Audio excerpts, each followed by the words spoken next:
The chair recognizes the gentleman from Nebraska, Mr. Flood, for 5 minutes.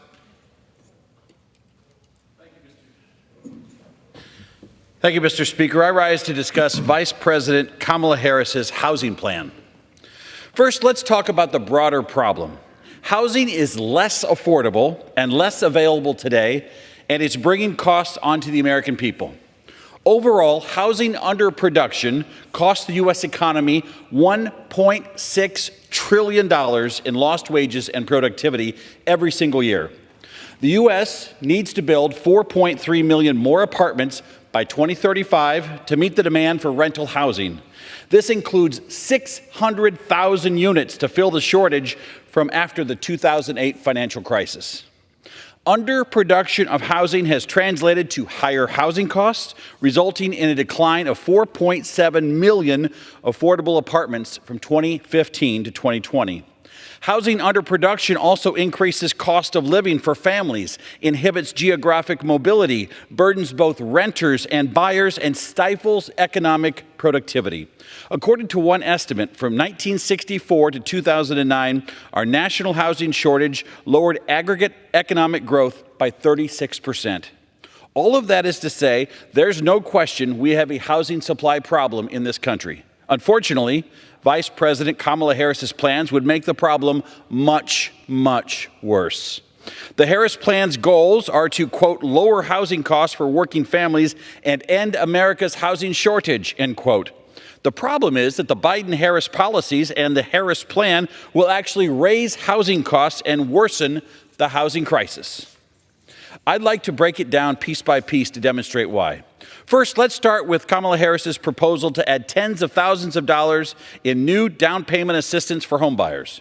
Large amounts of down payment assistance might sound nice, it might sound like it's free, but it is exactly the wrong answer in this environment with housing shortages across the country.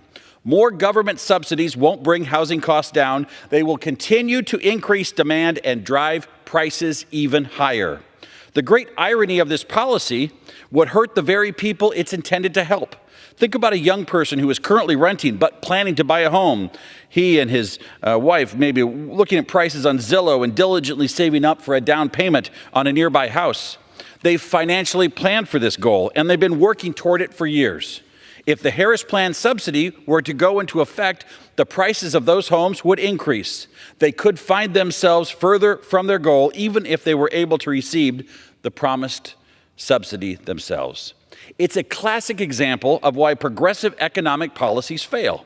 Instead of working through a market-focused solution, the Harris plan simply throws money on the problem and it hopes for the best. That's not leadership, and that's not going to solve the problem.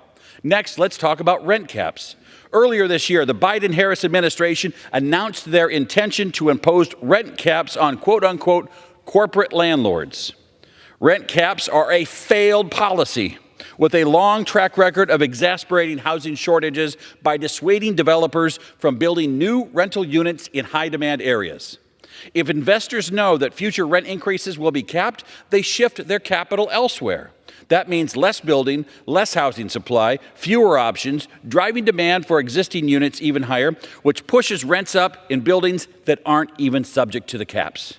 We've seen how these policies work in New York and San Francisco, where rent control has been in place for decades. According to AEI, rent control policies in New York City resulted in more rental units being abandoned than built in the 1970s and 80s. We can expect more of the same under the Harris plan, which will replicate these failures on a national scale. So to recap, the Harris plan would implement an expensive down payment assistance subsidy. It would hamper new development by putting in place rent caps that disincentivize investment. In other words, Harris would both increase demand and limit supply. The exact wrong combination of policies if you want housing costs to go down. The result is a housing market where both renters and potential homeowners are squeezed, leaving everyone with fewer choices and higher prices. Vice President Harris has said previously that, quote-unquote, Bidenomics is working. For those that are concerned about rising housing costs, her words should be taken literally and taken as a warning.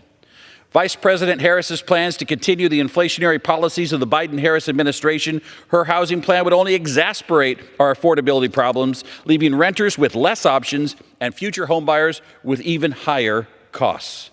If America wants to boost housing supply and end inflationary policies of the Biden-Harris era, we need to cut red tape, streamline federal housing programs, and remove barriers to building new units. Until we move toward a solution that encourages private investment in development, we can expect that our country's housing shortage will persist, leaving the American dream out of reach for everyday working families. Mr. Speaker, I thank you for the time, and I yield back.